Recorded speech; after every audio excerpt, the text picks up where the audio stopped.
I just wanted to give a trigger warning to anyone watching this that this is a very brutal case and might be upsetting to some. If you find true crime triggering, please just exit out of this video. There is a Hulu miniseries coming out called Under the Bridge that is based on this true crime story. Reena Virk lived in Saanich, British Columbia. Her father was an Indian immigrant and mother was from an Indo-Canadian family. And they were Jehovah's Witnesses within their South Asian community of 3,000, which was predominantly Sikh. Reena Virk was bullied in school for her height and race, and she said she felt restricted by the rules of her faith. In 1996, she falsely reported her father for sexual molestation as she wanted to move into a foster home to have more freedom from her faith. As a result, she was in the care of the state for several months in 1996, but then she dropped the charges and returned back home. Quickly wanted to ask you guys to please consider subscribing because I post a true crime video every single week here on this channel. We also have a podcast on this channel where we talk about the paranormal and true crime sometimes,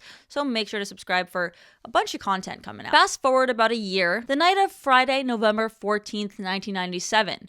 Reena Virk was just 14 years old, and she was invited to a party by her friend near the Craigflower Bridge in the city of Saanich. While at the bridge, it is claimed that the teens were drinking alcohol, smoking weed, smoking cigarettes, and this is when Reena Virk was swarmed by a group of 6 girls that they referred to as the Shoreline Six. Witnesses later said that one of the girls, Nicole Cook, stubbed out a cigarette on Reena's forehead. About 7 others stood by and watched while Reena Virk was hit, punched, and kicked over and over again. And as a result, Reena had several cigarette burns on her skin, and it is said that they also attempted to set her hair on fire. This finally ended when one of the girls told them to stop. Reena Virk was somehow able to walk away, but she was followed by 2 kids of the group, Warren Paul Glowatski and Kelly Mary Ellard. The boy and girl dragged Reena Virk to the other side of the bridge, made her remove her shoes and jacket, and beat her a second time. Kelly Marie Ellard allegedly denied holding Virk's head underwater, but admitted at her day parole hearing later on, 2017, literally 20 years later, she admitted to rolling her beaten, unconscious body into the water. After this day, Virks' parents reported her missing. 8 days later, on November 22nd, Reena's body was retrieved from the water by police divers. A coroner's autopsy reported extensive damage to Virks' body, including multiple blows and bruising to her head and abdomen. The report said that Virk most likely would have died from her injuries if she hadn't been drowned. Now, with all this being said, who was prosecuted? Now we have the 6 people, the Shoreline Six. We have the 2 that dragged her and drowned her. If the coroner is saying that she would have died anyway, who's charged? Who is at fault? What was the prosecution like? Well, about 3 months later, on February 9th, 1998, 3 teenage girls pled guilty to assault causing bodily harm for their roles in the attack. And just 4 days after that, on February 13th, 1998, 3 more girls were convicted of assault causing bodily harm. Between May and April of 1998, less than a year later, about 6 months give or take later, the 6 teenage girls were sentenced for their roles in the beating of Reena Virk. Now the sentences range from 60-day conditional sentences to 1 year in jail, but the prosecution of the 2 that dragged her, drowned her, made her take off her jacket and beat her, Kelly Ellard and Warren Glowatski, their cases were a bit different. The prosecution was a bit different. Warren Paul Glowatski. He was 16 years old when Reena Virk was murdered, and he was the only male involved in this crime. On the night of Virk's murder, for unknown reasons, Glowatski involved himself in the fight and twice kicked the victim in her head. According to Glowatski, Ellard smashed Virk's face into a tree, knocking her out. With Glowatski's help, Ellard dragged Virk into the water, where Ellard drowned her. June 1999, Warren Glowatski was convicted of second-degree murder, and he was sentenced to life in prison with no chance of parole for 7 years. He was tried in adult court due to the extreme nature of the crime. I do want to point out that Warren Paul Glowatski lived in a trailer home. His mother abandoned him. His father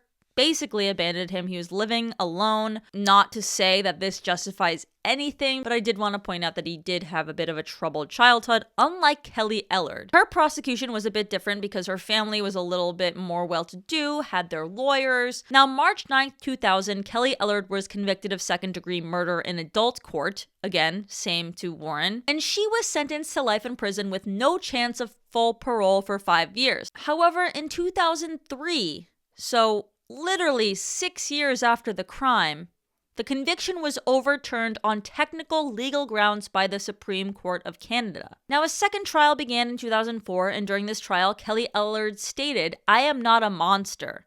This trial resulted in a deadlocked jury and a mistrial. Ellard was convicted again by a jury at a third trial in 2005. That conviction was upheld on appeal to the Supreme Court, and finally, Ellard received a life sentence guilty of second-degree murder with no parole for at least 7 years. And Kelly Ellard and Warren Paul Glowatski also had very different aftermaths. During his incarceration, Glowatski discovered that he is metis. This played a large role in parole hearings as he asked the parole board to incorporate his elders into the process, and various healing circles and other forms of restorative justice were used, which actually, very surprisingly, brought Glowatski and Virks Parents together. In November 2004, Warren Paul Glowatski was denied his first chance at day parole.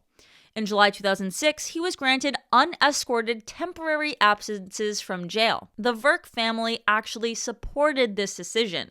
By December 2006, Glowatski was eligible to apply for day parole again, which he was granted in June of 2007. In receiving day parole, he proceeded to hug every member of the parole board and those present, including the Virks. Now, I find this kind of beautiful because the whole point of jail is to basically rehabilitate those, especially someone who was just 16 years old. Warren Glowatski was released on full parole in June of 2010. Kelly Ellard, for some reason, has a different story. In August of 2006, Ellard appealed her conviction, asking for a fourth trial or an acquittal.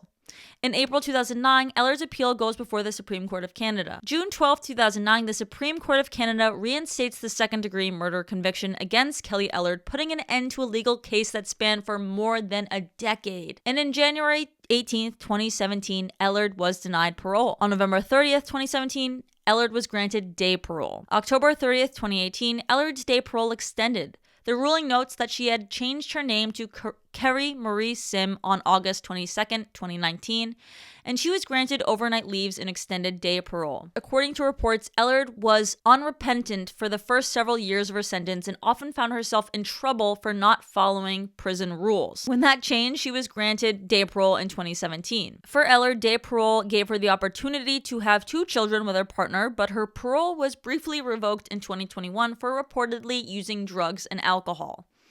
Her parole was reinstated after 2 months, and she remains on day parole with several restrictions. And just a few months ago, on December 20th, 2022, I found an article that was titled, "The Canadian woman who held her classmate head underwater until she died in 1997 was recently granted an extension to her day parole." But what happened to Virks Parents? Virks Parents started a public awareness campaign against bullying and teenage violence and pushed the British Columbia government to actually enact a series of anti-bullying programs in schools. So in this case, we see someone that was bullied because of her race, bullied because of her faith, bullied because of probably other reasons that we don't know. We see a case where bystanders watched her be beat. We see a case of a bunch of kids that thought it was okay for this to happen in some way. I'm interested in what you think of this case. Should the other 6 have served more than just 60 days to a year, while these, served 20? Should she get parole? If I can take anything away from this, I want to take away that when I have children one day, I want to teach them to be kind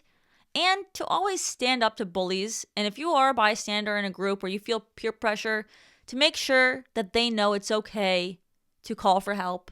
It's okay to stand up for someone else. But anyways, that is it for this week's episode of Cauldron Capsule. If you watched the docuseries, let me know in the comments. Thank you guys so much for watching, and I'll see you guys next time here on Cauldron Capsule.